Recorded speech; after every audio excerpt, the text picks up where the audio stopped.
Hello students, अब हम करने वाले हैं question number 27 class 12th board का।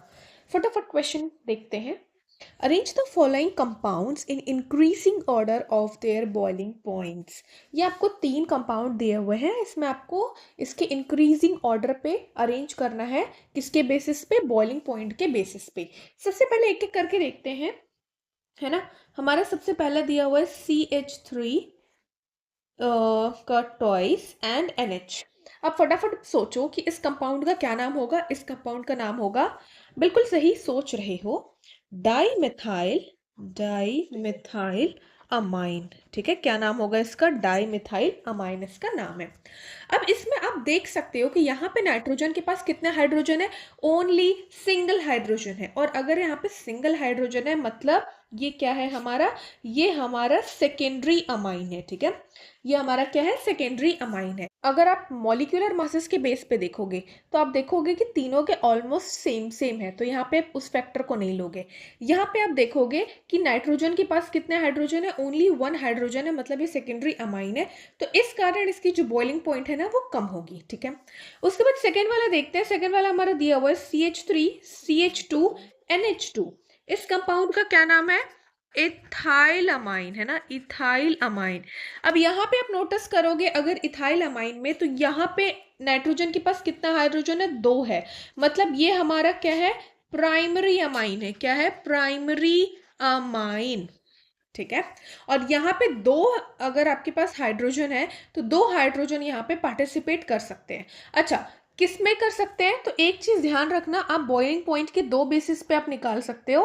पहला तो आपका बॉइलिंग पॉइंट निकालने का हो जाएगा कि ये इंटर मॉलिक्यूलर, आप ये चेक कर लो कि इंटर मॉलिक्यूलर हाइड्रोजन बॉन्डिंग इसका। ठीक है, और दूसरी इसकी स्ट्रेंथ होती है। ठीक है, ये 2 चीजें हैं जिसके बेसिस पे हम बॉइलिंग पॉइंट को देखते हैं। तो अगर मैं इंटरमॉलिक्यूलर हाइड्रोजन बॉन्डिंग बात करूं तो जितने नंबर ऑफ हाइड्रोजन होंगे उतने ज्यादा करेगा। तो फर्स्ट में आप देख रहे हो 1 है, एंड सेकेंड में आप देख सकते हो, सेकेंड वाले में हमारा कितना है? सेकेंड वाले में 2 हाइड्रोजन है, तो इसकी बॉइलिंग पॉइंट फर्स्ट वाले से ज्यादा होगी। नाउ थर्ड हमारा जो दिया हुआ है, थर्ड हमारा दिया हुआ है CH3CH2OH, मतलब कि इथेनॉल दिया हुआ है। इथेनॉल एक्चुअली, है ना, इथेनॉल नहीं, नल तो फिर हमारा एल्डिहाइड हो जाएगा। CH3CH2OH, इथेनॉल दिया हुआ है। ठीक है, अब यहाँ पे आप ध्यान दोगे, यहाँ पे इसके पास क्या है? OH ग्रुप है। OH ग्रुप मतलब हाइड्रोजन बॉन्ड यहाँ पे स्ट्रॉन्ग होता है। आपको पता है क्यों स्ट्रॉन्ग होगा? क्योंकि ऑक्सीजन ज्यादा इलेक्ट्रोनेगेटिव है नाइट्रोजन से, है ना। नाइट्रोजन की अराउंड आई थिंक 3 होती है और ऑक्सीजन की हमारी 3.5 होती है। तो जिसके कारण क्या होगा, हमारा जो OH है ये ज्यादा स्ट्रॉन्ग इंटरमॉलिक्यूलर हाइड्रोजन बॉन्डिंग बना पाएगा।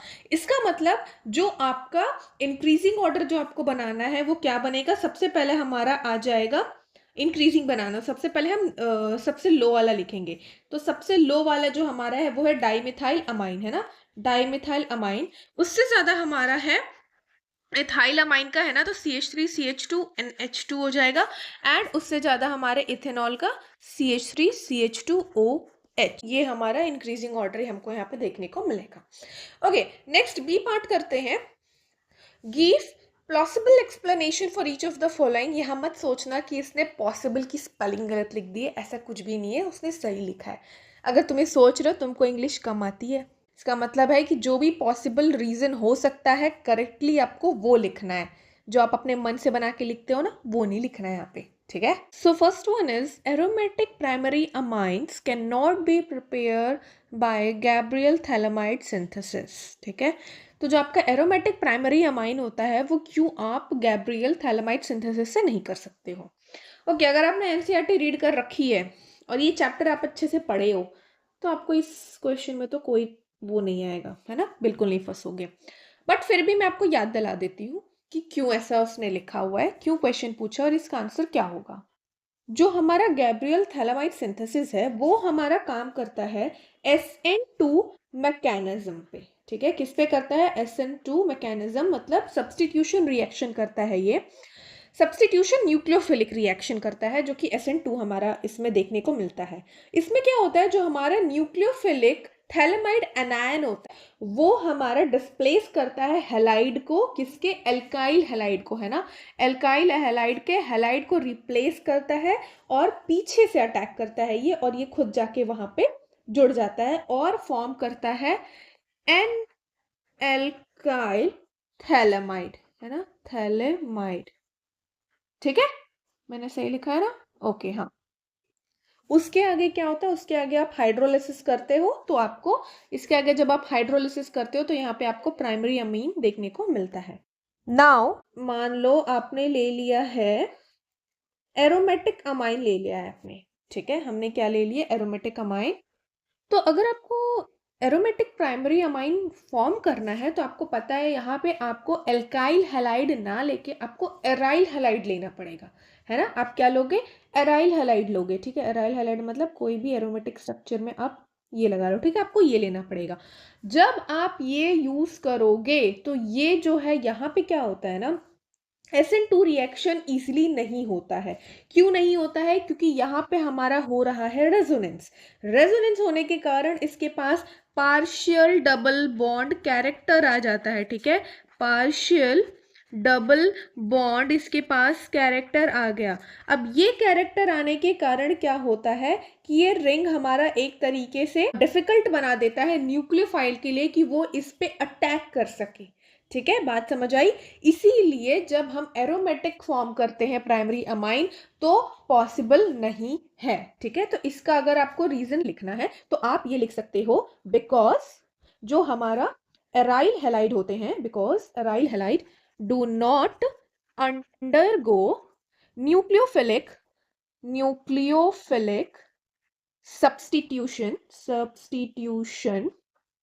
with the anion formed by phthalimide, ठीक है, थैलेमाइड, यस, ठीक है।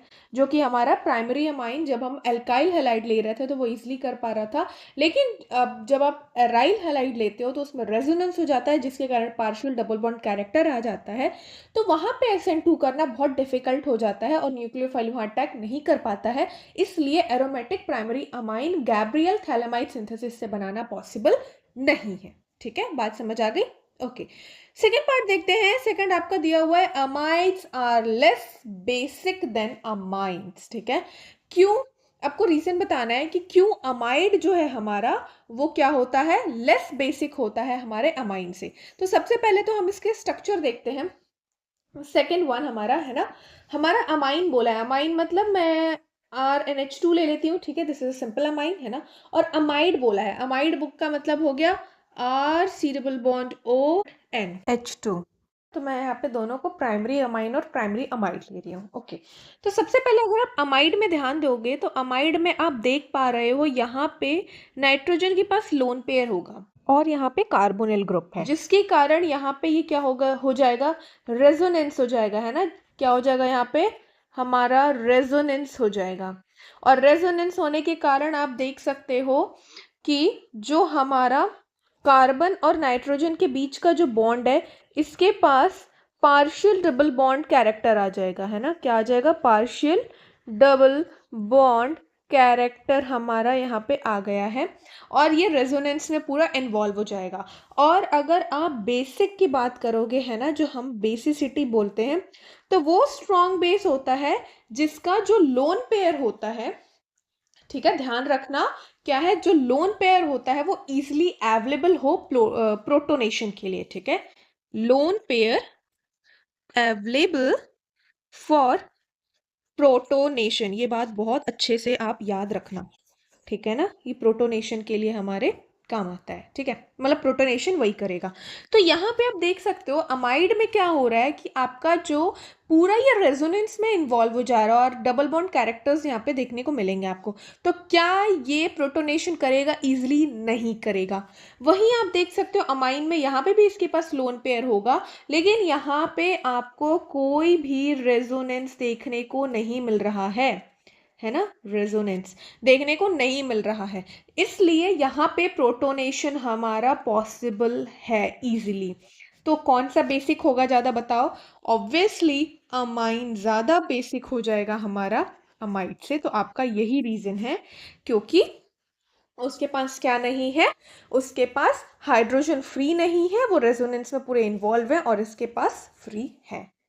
ठीक है ना। अमाइड का जो हमारा लोन पेयर है वो क्या हो रहा है, डीलोकेलाइज्ड हो रहा है, मतलब रेजोनेंस में इन्वॉल्व हो रहा है।